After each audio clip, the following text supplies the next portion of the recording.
Welcome to another episode of I'm Dying to Tell You. This is Dr. Mark Goulston, and I'm uh, kind of excited. I'm getting ready to go into the hospital for a bone marrow transplant, which I'm uh, cautiously optimistic about. And uh, I guess if it works, I might have to change the title of these videos. I want to talk to you today about being resurrected in life and being visited by an angel. I've been on a number of podcasts recently, and something that I've shared with the host is that most of my life, at least from my late 20s to the present, I've lived to give. I've lived to give. And recently, what's happened is I give to live. And I mean that. I mean that literally. And I've been trying to figure out why that transition has happened. And what I realize is something that I've talked about in other podcasts is that I hit a low point when I was in medical school. I dropped out twice, probably for untreated depression. And the second time I dropped out, they wanted to kick me out because they were losing matching funds. Every time someone takes a leave of absence, they lose money. The tuition doesn't just cover the costs of the seat that you're leaving empty. And the second time I dropped out, they wanted to kick me out. And I met with the dean of the school, whose focus was on fundraising. I don't remember meeting with him exactly what we talked about, but I got a call from the dean of students, William McNary. We called him Mac. He was an Irish Catholic from Boston. And he called me and he said, Mark, we got this letter here from the other dean. You better come in. I was at a low point in my life. I felt kind of broken. And when I went in and I met with Mac, he said, here, read this letter. And the letter was from the dean of the school. And it said, I met with Mr. Goulston and we talked about another career, and I'm advising the promotions committee that he be asked to withdraw. They couldn't kick me out based on grades because somehow I was still passing. And I said to Mac, I said, what does this mean? He said, you've been kicked out.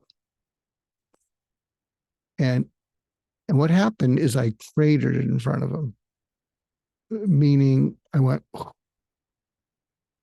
it was like a gunshot to my abdomen. And I know what that feels like because I almost died about 15 years ago when I had a perforated organ in my body, and I was heading towards becoming septic. And I came from a background where, like many of you, you're only worth what you do. You know, if you're not able to do much, you're not worth much. So I was at a low point. And at that point, Mac hit me with what I call the triad of hope. And he said to me, he said, I guess he was touched by my just raw openness and the pain that I was showing him. And he said, yeah, you didn't mess up, but you are messed up. But if you become unmessed up, I think the school would be glad they gave you another chance. And at that point, I felt something wet on my cheeks. Is the resurrection part. And I kept looking at my fingers. And I thought it was blood. I just kept looking at my fingers. And it wasn't blood, it was tears. Because he was just hitting me with the beginning of this, what I call this triad of hope. And he said, but even if you don't become unmessed up, even if you don't become a doctor, even if you don't do anything with the rest of your life, I'd be proud to know you. And then the tears really flowed. And I thought, what's going on? I'm useless. So that was unconditional, positive regard for me, for me as a person, not for me as what I did. Then the second thing he said is, uh, the world needs what you have, Mark, and you don't know that, and you won't know it till you're 35. So he saw a future for me that I didn't see. So the first part of the triad was an unconditional positive regard just for who I was. The second is he saw a future for me that I didn't see. And the clincher was when he pointed his finger at me like this. And he said, "Look at me, look at me." And I'm looking at him and my tears are just flowing. And he said, "You won't realize how much the world needs what you have. And you won't realize that until you're 35, but you have to make it till you're 35. And you deserve to be on this planet. And you're going to let me help you." And if he had said, "Give me a call if I can help you," I would have gone back to my apartment. Maybe I would have dropped out, stayed out. There's a good chance I might not be here today. But he grabbed me by the nape of the neck and he said, "You're going to let me help you." And that was the third part of this triad of hope. So this unconditional positive belief in me when I didn't really have anything else other than something that he saw. He saw a future for me. And then his going to bat for me at his own expense. So he stood up against the medical school and against the main dean, saying, "We're going to give this fellow a second chance because he has something in him that the world needs." And so he set up a meeting with the promotions committee, and then I showed up, and I guess other people were able to see something in me that he saw, or he had made a case for that. And so I took that year off, and I went to a place called the Menninger Foundation, which is still around. It's now in Houston, but it used to be in Topeka, Kansas. And I went there from Boston because I'd never really lived in the Midwest. And I went there literally driving, thinking to myself, I'm either going to find myself or they're going to lock me up. Either way, I'm good to go. And I went there, and my program was at Topeka State Hospital, and I would go in every day, and I would work with schizophrenic young adults who were farmers from farm communities. This is Topeka, Kansas, and the other doctors looked at me when I asked them, "Is this really legitimate? I mean, just talking to people. This is not like what I'm doing in medical school." And they said, "No, it's legitimate, and you have a knack." And nobody had ever told me that I had knack. And then what happened is I finished that, came back to medical school with the idea, if I can just make it through, I'm going to go become a psychiatrist. And so I held on to that. And then I did make it through. And then I went into psychiatric training at UCLA, which was one of the top programs in psychiatry.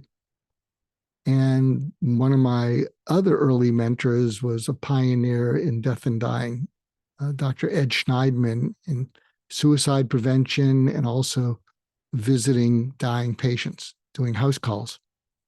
And so he started referring me all of these people. And I kind of found that I had this knack, and I just paid forward what the dean of students, what Mac had done with me. When I would see suicidal patients, I would see this goodness in them, this decency just for who they were, just for not what they did. I saw something inside them that was more valuable than whether they were compliant with treatment.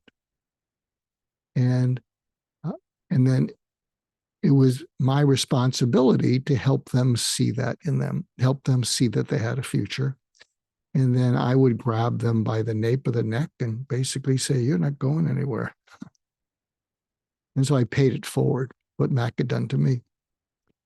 And it was interesting because someone I met was a reverend named Reverend Jim Kowalski, and he was the head pastor at St. John the Divine in Manhattan. And that's this famous old Gothic church where during Christmas they bring in giraffes, elephants. I mean, it's a pretty big deal.